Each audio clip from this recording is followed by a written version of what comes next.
Hello, happy Wednesday. I hope you're having an amazing day so far. It is time for the mini training, and as usual, I am very excited for this one. This topic is very near and dear to my heart because I really struggled with my relationship with food for a long time. So today's mini training is going to be actually not for when I created my notes, I actually added another step. So 5 steps to overcoming food guilt and anxiety and really creating a healthy relationship with food. So I'm very excited about this. I got a couple DMs from you guys saying that you're going to watch the replay. So don't worry if you can't make the full thing live or if you're watching the replay. I always post a replay. You can find the replays of my mini trainings on my Instagram profile. You have to go to the Reels tab and then there's like a little drop down menu on the top left, and you can actually click that and it'll show mini trainings. I might say series, that drop down, I'm not sure. Or, so they're always on my profile, again, under the Reels tab, or you can just go to my website by clicking the link in my bio. They're under my blog, they're on my blog page. So again, you just go to my website, I have a little drop down menu on the top right there, and you just hit blog, and all of my mini trainings, all of the food audits are on there so you can watch the replays. So without further ado, let's dive in. If you are new here, hello, my name is Ashley. I'm a women's fat loss and mindset coach, and I basically help busy women shed fat, tone up, and build self-confidence while eating more and working out less. Thank you very much. So let's get into it. Again, if you have any questions about this topic, about your relationship with food, any situations you need help working through, if you have any just general coaching questions, you guys know I'm open to answering them on mini training. So feel free to post any questions or comments. If you can relate to something, post it in the comments, and I'd love to support you, coach you, and cheer you on. So let's dive in. Of course, if you see me kind of looking over here, it's because I'm looking at my notes, because we all know I can just go forever about these topics because I just am so passionate about them. Okay, so how do you identify? So I posted on my story yesterday and I was like, okay, girl, let's do a food check-in. How do you feel around food? Okay, so what I want you in this mini training to identify is, if you're watching this, you probably already know, but what does food guilt and food anxiety look like? A lot of the times you're going to be spending a lot of mental energy and frankly time worrying about food and thinking about food. You are thinking about food constantly. You're eating and you're already thinking about your next meal. You have a lot of stress and a lot of guilt and anxiety and worry around choosing the right foods. You're not sure if you're eating the right things, if you're eating the right amount of things. If you feel super stressed out, very anxious, worried, or guilty around certain foods. So for a lot of my clients, and for me, I used to feel this around sweets or around chips or things like that. Also, if you feel very stressed out and have anxiety around certain food situations, so this could be going out to eat, going out to drinks, holidays, especially like Thanksgiving, food-related holidays, which is in America, every fucking holiday. Every holiday, I feel like we're always grilling out or doing something, but you feel a lot of anxiety around those holidays as well. If you feel like if you find yourself making up for things that you ate with extra exercise, or I'm gonna eat less today because of what I ate yesterday. Again, if you're not really sure what proper nutrition looks like, if you find yourself saying you'll have just one treat, I'll just have one cupcake, but then that kind of spirals into F it mode, fuck it, and then you just kind of eat everything. You just kind of go into a binge. And if you just find yourself eating clean most of the time, especially during the day, then you have really strong cravings at night. So again, these are all signs that you probably have food anxiety or just a bad relationship with food in general. And I don't mean bad as in shaming you, obviously. It's just a not ideal food situation. And if you do relate to any of these things, again, you are not alone at all. I used to struggle with this. I used to binge eat. I talk about this all the time on my Instagram. It's part of my journey. I'm very grateful for this journey, but I remember food was a big pain point for me. And I've coached hundreds of women over in the last 5 years of me owning my business and doing this full time. And nutrition is always number one struggle and pain point amongst my clients. And a lot of my clients, a lot of the women I have worked with struggle with their relationship with food. Again, it sounds like all of those things that I just listed above. So before we dive into like how to actually fix it, I think it's very important to understand this is a major actually part of moving forward into the solution of creating a healthy relationship with food, getting rid of that anxiety and guilt. You need to understand where that came from. Okay, where is this anxiety and this guilt coming from? So it's going to be different for everyone, obviously, but a lot of the situations, again, amongst the hundreds of clients I've worked with, they're all very similar. Okay, so root causes here. What are some situations? Well, the first situation, that might have be the cause of your food issues or your food struggles, your bad relationship with food, is growing up with parents, actually, who were not positive role models. This can look like, again, a lot of different things. So maybe your parents just always kept junk food in the house. Maybe they ate a lot of junk food. Maybe they made weird comments about their bodies in front of you or about their food choices, like, oh my God, this is so naughty. Like, oh my God, I shouldn't be having this. Like things like that. Or get these chips away from me or things like that. They might also have restricted and binged. So maybe you saw them eating really clean or doing these crash diets, and then they would binge and then they'd fall off. Things like that. So growing up in general with parents who were not good food, did not set a good example with their relationship with food or just with health and fitness in general. The second thing is being on a low calorie or just a very restrictive diet and program. So again, a lot of my clients come to me, they've tried everything, okay? But a lot of them reinforce, again, very low calorie diets and or shame you and punish you for eating things that are unhealthy, okay? So I want you to think, again, like programs like Weight Watchers who utilize a point system, or the Noom app, for example. Oh, I get asked about this all the time. I hate the Noom app because it has like red angry faces next to food items that are not healthy or they are processed. Okay, not processed.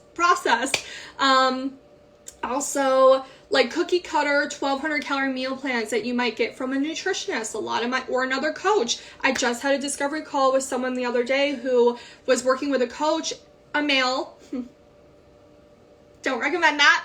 But moving on, he put her on a very low calorie diet for her wedding. She was eating 1,000 to 1,300 calories a day for a very long time. So things like that. Okay, so low calorie cookie cutter meal plans, diets from nutritionists, coaches, these programs, these things like that reinforce or shame you for having certain foods. Okay, and then the third thing that could be the root cause of your food issues is having some sort of trauma or trapped emotion in the body.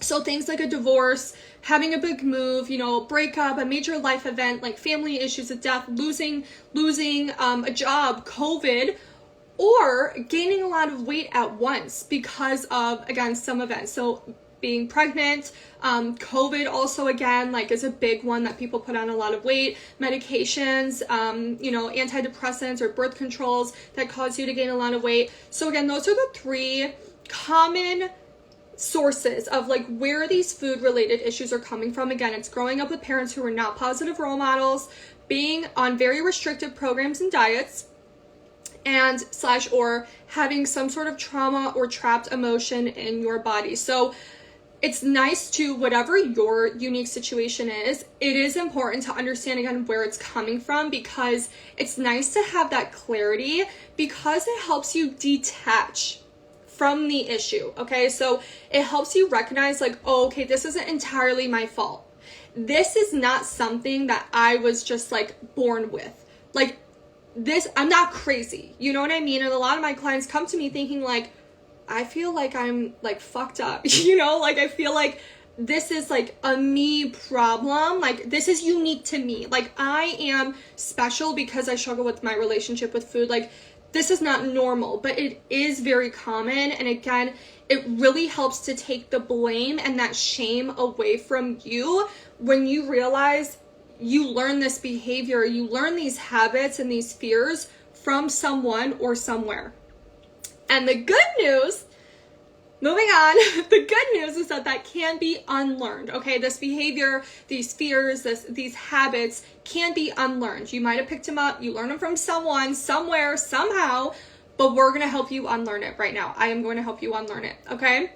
So yay! And I know that it can seem a little daunting. Like I remember when I was working through my binging, it seems very daunting because you really have to get through some weird emotions.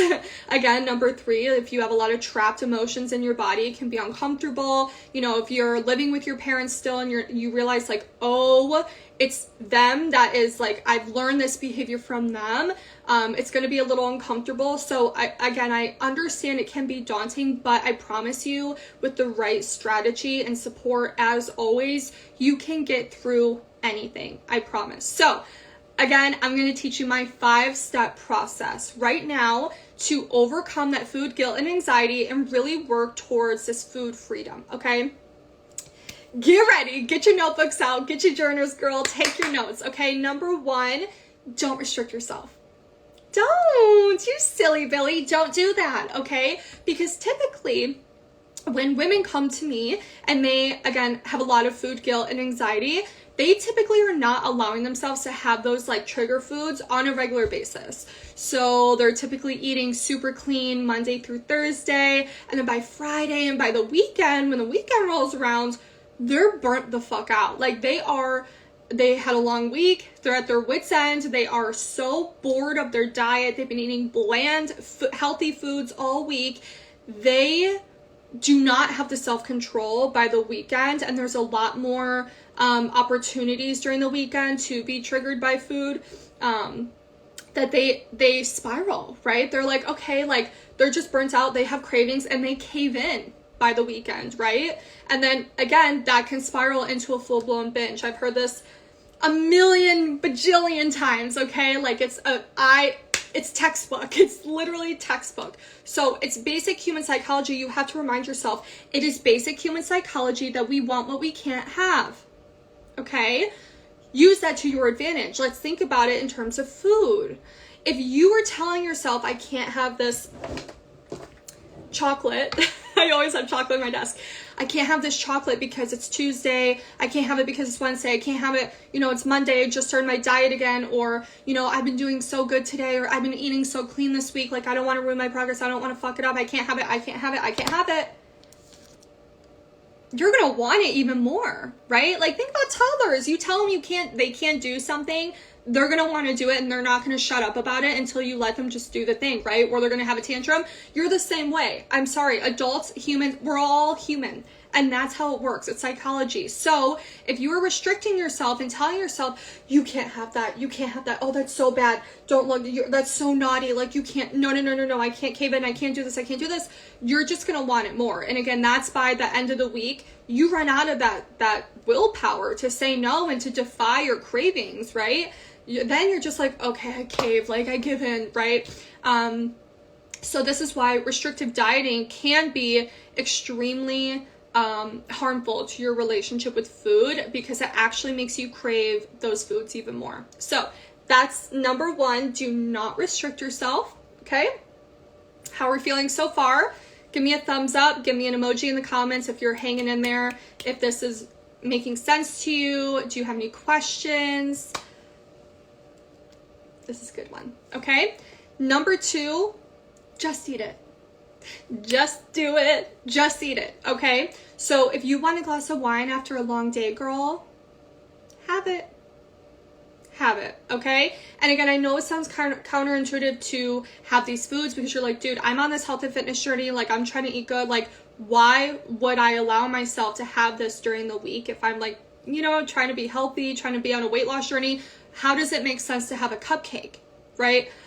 Again, if you are eating these foods intentionally, the key word is intentional, on a regular basis, it's going to reduce your cravings because guess what, bitch? You're going to be satisfied. Wow, right? I know it sounds crazy. You're like, oh, but right. Like, hopefully you're having this aha moment because it was huge for me. I'm like, oh, you are essentially, when you have these foods on a regular basis, it's taking the food off the pedestal in your brain.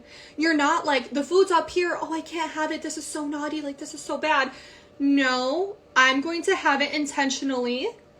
And then it becomes less of a thrilling experience because when you're binging, it's like, oh, this is so bad. oh my God, I won't have this food again for like an entire week. Like, this is so bad. Like, oh my God, I love it. It's like that adrenaline high, right? So you're taking that food off the pedestal.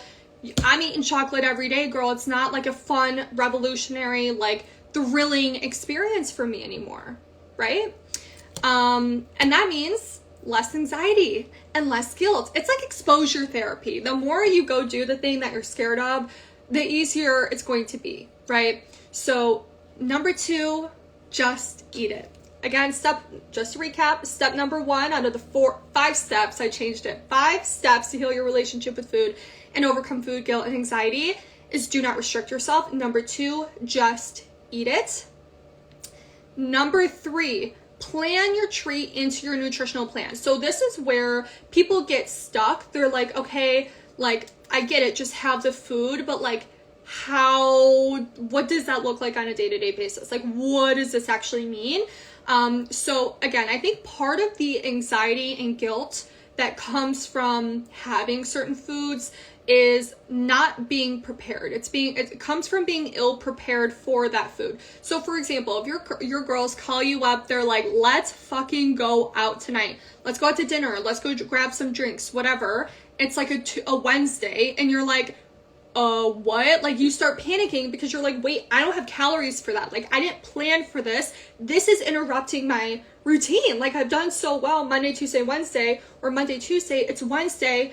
I don't want to fuck it up. I don't want to ruin my progress. I'm on a good streak here, right? And again, I think that's where a lot of this guilt and panic and anxiety comes from around these food related things. I feel like holidays, you have more of a warning, you know it's coming up, so you can prepare yourself. But it's those spontaneous things that you're like, oh, people brought food into the break room. My work is throwing this, event after work, and it's a potluck, or like, they're doing catering for lunch and I'm not in control of that. It's the situations that are sprung on you that you're like, ooh, what do I do now? Again, that's where that anxiety and guilt comes from. And then on top of the guilt and anxiety, you now have FOMO because you're like, okay, do I not go? Do I not go? And then I have FOMO because I just missed out on this event that everyone else is going to. Or do I go and then be anxious the whole time because I'm going to feel guilty as fuck afterwards, right? And I have all this pressure. I'm like staring at this menu and I'm like, God, like, what am I going to, you know what I mean? Like, you have that like guilt hanging over your head. So not good. And again, I think that's where, a majority of the guilt and anxiety comes from. And so if it is situations like friends and family kind of springing on spontaneous plans onto you that stresses you out, try setting some loving boundaries with them, you guys. Like, do not be afraid to set boundaries with people. Hey, like, thank you so much for the invite. I would love to go. I miss you. But unfortunately, I just kind of need a little bit more notice. I'm so sorry. Like, I just need a little bit more notice. Tonight's not going to work out for me, but if you guys do this again, like, give me a day before heads up so I can move things around because I really want to see you. It doesn't have to be this like harsh, like aggressive thing. And I know that boundaries, people get really scared, especially women, because we are all pretty much people pleasers at heart, and we have big hearts, and we're very giving, and we're very caring and loving, and we just want to love on everyone and make everyone happy. But that's not real, like, right? Like, that's not fucking real life. You can't make everyone happy. Sometimes you have to do what's right for you. And again, I'm not saying don't go out like we just said with points 1 and 2. I'm saying that if it's a recurring thing that is going to stress you out and it's not really going to be that fun, because then you're going to have that guilt hangover afterwards, try setting some loving boundaries and just let them know, like, hey, I just need a little bit more of a notice, but I would love to see you and I'd love to hang out with you. Tonight doesn't work. Let's do it again next week, or something like that. Let's plan our next one, right? So you can kind of plan around that. And now if it's small treats, so if it's like, if that food guilt and anxiety is coming about from, again, like small treats. So for me personally, I have a serving of chocolate at least once a day. Yes, I do, because it is a huge priority to me. And this was like my deal to myself. This was the thing that helped me heal my relationship with food so much, because I was like, okay, if I have a piece of chocolate every day, like, I'm good. Like, right? Like, I don't need to have my whole binge at like 2 a.m. watching The Office in bed, and I look down and see like 50 of these fucking wrappers sitting on my bed. Like, if I have a serving size is 4 of these specifically, I don't even need 4. Like 2, 3, I'm good. I'm satisfied, right? So if it's things like that, having a cupcake after dinner, a brownie, a cookie, like having some sort of little nibble nabble sweet, some chips or something at lunch, if that makes you feel satisfied, like plan that into your food logs ahead of time. Plan it in. I plan this into my food logs every day. I have some form of chocolate once, if not twice a day. It is marked in my MyFitnessPal. I have it planned in. It's like my Google Calendar. You know what I mean? I live by my Google Calendar. Like, my entire life is on there. If something's not in my Google Calendar, I'm not going. MyFitnessPal, it's like I'm planning this in. Like, this is in my food logs. I'm having this. I will work around it. And I think it's also very helpful to see the numbers as well. When you do plan ahead and throw whatever treat you're having into your food logs, you can see the actual numbers and data to be like, oh, like I have room for this treat. Like, I have calories to have 2 of these, 3 of these, 4 of these, whatever, right? Like, I have the room for 2 glasses of wine. And that helps you realize that you're not ruining your progress, that this is a part of your plan now. See, we're bridging the gap between this is so naughty, like I have to eat super clean 24/7 if I want to reach my goals, or the polar opposite of like I'm binging, I'm off the walls, like I'm completely off. We're bridging that gap. Okay, this is what we do inside of BBB. We're bridging the gap, and we're helping you find a happy medium so that you can actually live your life and have fun and also reach your goals. Okay, so just again to recap, number 1, don't restrict yourself. Number 2, if you want something, just have it. And number 3, plan your treat into your nutrition plan. And then number 4, stop labeling foods as good or bad. Okay, this is a huge one again that my clients do. They're like, oh my gosh, like I didn't know I could have that because it's so bad, or like, you know, oh, like what's like, it's just the negative connotation. Like, if you label foods good or bad, you do it, and if you don't, you don't. Like, there's not really a middle. It's very like all or nothing. It's very extreme in my experience I've seen with my clients. Some of them don't do it, some of them do. So I'm just saying, if you do this, stop doing that. You have to realize that all foods are equal. Okay, again, it's not some foods are so naughty, they're so bad, it's up here. All foods are on this one level. Some of them are higher in nutritional value than others. Okay?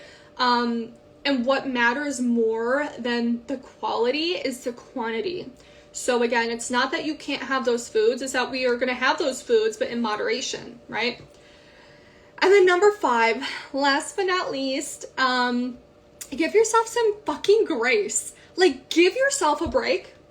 Please be nice to yourself, right? Because health and fitness is supposed to be fun. And I think that society has made health and fitness seem so hard and complex and confusing. And I remember feeling like that for myself. It definitely was for me as well. So I get it, but I'm here to remind you, this is my whole job, is to show you how fun and easy health, fitness, and weight loss actually can be.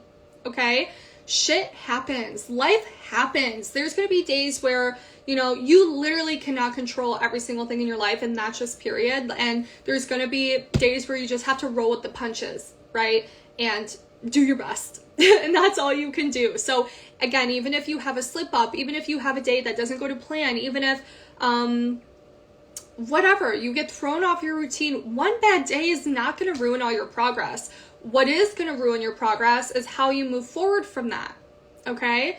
If you are shaming yourself, if you're beating yourself up, if you're making this whole story about how you're a failure and you're doomed and you're never going to reach your goals and you just fucked it all up, yeah, that's going to influence your decisions, and that will ruin your progress, because then you're not going to do anything. But if you just accept, okay, today didn't go to plan, whatever, I'm just going to move on and make decisions towards your goals moving forward, again, that will impact your decisions in a positive light. So instead of starving yourself as a punishment for what you ate, just make sure your next meal is balanced and in alignment with your goals, okay? So just to recap, let's recap one more time. 5 steps to overcome food anxiety and food guilt and heal your relationship with food overall. Number 1, don't restrict yourself. Number 2, just eat what you want in moderation. Number 3, plan your treats into your nutritional plan. Number 4, stop labeling foods as good or bad. And number 5, give yourself some grace, okay? A healthy relationship with food is necessary to achieve your goals. Not only to lose the weight or the fat, but to keep it off for life, okay? If you want to stay consistent, if you want to keep the weight off, you need a healthy relationship with food, period. Because otherwise, you're going to self-sabotage over and over and over and over again. That's why so many people do crash, fad, yo-yo diets, and then once they go back to normal life, they gain the weight all back because, well, what they were doing before wasn't sustainable to begin with, but they don't have a healthy relationship with food, which is why they're doing the yo-yo crash fad diet, so they're going to gain it all back. And then they just have to keep repeating the cycle. They're losing and they're gaining. They're losing and they're gaining. We're not doing that here, okay? I teach you how to lose the weight and how to keep it off. One and done, girl. Like, let's lose the weight and move on with our lives, right? Let's stop thinking about food so much and letting it consume our mind constantly. That's not healthy. And again, that is not what health, fitness, and weight loss should be at all. So that's a tip of the iceberg. But that was a lot of information. And remember, it is important that you not only hear this information, but that you implement it. Okay, so please, if you're watching this training, implement the things that I just taught you, okay? If you need support with that, okay, if you need accountability, if you need support, if you need hand-holding in achieving your goals, if you feel lost, if you feel confused, you feel like you don't know where to start with your weight loss and doing it in a different way, doing it healthily, balanced, sustainable, then I have 10 spots inside of Bang a Body Blueprint for January, and I would love to have you in it. You can go to the link in my bio and apply, or if you'd like to chat a little bit more with me and see if it'd be a good fit, DM me the word info, and we can, again, chat and see if BBB would be a good fit for you. But I hope you enjoyed this mini training. I think it was a little bit longer than normal, but it was so good. Again, this topic is so important, and I just hope you loved it. So if you have any questions, feel free to DM me. Again, I will post a replay up on my page and on my blog here shortly. I love you, and have an amazing day. Mwah. Bye.